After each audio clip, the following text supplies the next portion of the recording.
저는 면목동에 사는 김만순입니다. 효자인 줄 알았던 막내 아들의 짐승 같은 말에 아들을 저 세상으로 보내고 저도 저 세상으로 가려고 합니다. 나이는 71살이고 아들이 둘 있습니다. 큰 아이는 55살이고 작은 아들은 51살입니다. 저는 전라도 고흥에서 딸부자 집에서 둘째로 자랐습니다. 일란 육녀였습니다. 제 고통이 얼마나 컸는지는 모두 아실 겁니다. 저희 아버지 어머니는 아들을 낳기 위해서 딸을 6명이나 낳은 것입니다. 공부하고 싶은데 공장을 가라고 해서 서울로 도망왔습니다. 다방에서 레지를 하면서 한 남자를 알게 되었고 그의 자상한 성격에 반했습니다. 그는 이미 부잣집 여자와 약혼한 상태였습니다. 그러나 저는 그를 포기할 수 없어서 그녀를 그에게서 헤어지도록 못된 짓을 하였습니다. 그 남자를 꼬셔서 그 남자의 집에 한번 놀러 갔습니다. 홀어머니가 있어서 저는 아주 딸처럼 상냥하게 대했습니다. 아주 여우짓을 해서 그 늙은 여자의 마음을 샀습니다. 시어머니는 자신의 아들을 혼내면서 저랑 결혼하라고 했고 그는 싫다고 했습니다. 저는 그에게 엄청난 술을 먹여서 그를 유혹하였습니다. 그와 관계를 가진 것이 아니었지만 그와 관계를 가졌다고 그 다음 날부터 떠들고 다녔습니다. 임신했다고 거짓말도 했습니다. 배를 부풀리기 위해서 일부러 살을 찌웠습니다. 그래서 결혼을 했고 두 아들을 낳았습니다. 제 남편은 첫사랑을 못 잊어서 시어머니가 죽은 그 다음 날에 집을 나가서 그 여자를 찾아갔습니다.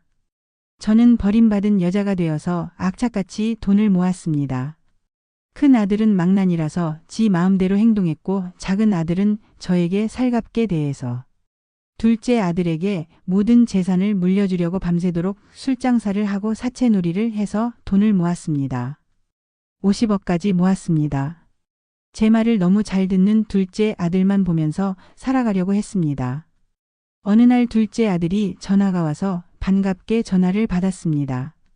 어머니 잘 지내시죠? 어머니 목소리 듣고 싶어서 전화했어요 라는 말에 감동을 받았습니다. 저는 식당 손님들에게 밥을 만들고 있어서 고맙다고 말하며 전화를 끊으라고 하고 저도 전화를 끊으려고 했는데 손이 젖어서 전화가 안 끊어졌습니다. 둘째 아들도 전화가 끊긴 줄 알고 자기 옆에 있는 며느리에게 이런 말을 하는 것을 제가 우연히 듣고 충격받았습니다. 왜 내가 엄마한테 이렇게 효자인 척하고 잘하는 줄 알아? 우리 엄마가 재산이 50억이 넘더라고. 내가 엄마 몰래 조사를 했거든. 그리고 강남에 엄마 명의로 된 아파트도 있고 말이야. 엄마 죽으면 모두 내 거야. 근데 엄마가 너무 건강해서 빨리 안 죽을 것 같은데 어떻게 하면 엄마가 빨리 저 세상으로 등지게 할 수 있을까?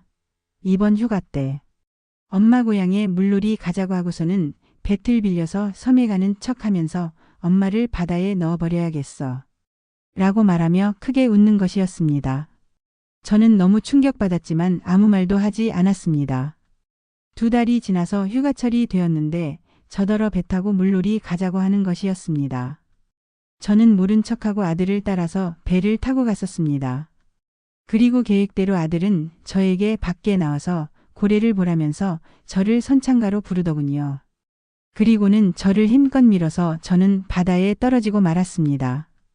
그때 멀리서 경찰이 탄 배가 다가와서 저를 구해주고 아들을 살인 미수로 체포했습니다.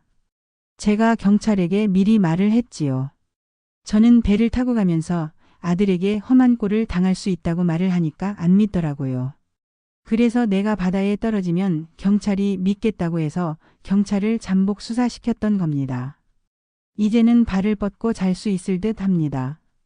효자인 척하는 아들 조심하세요. 당신의 재산을 노리고 당신이 빨리 죽기만을 기다리는 악마일 수도 있으니까요.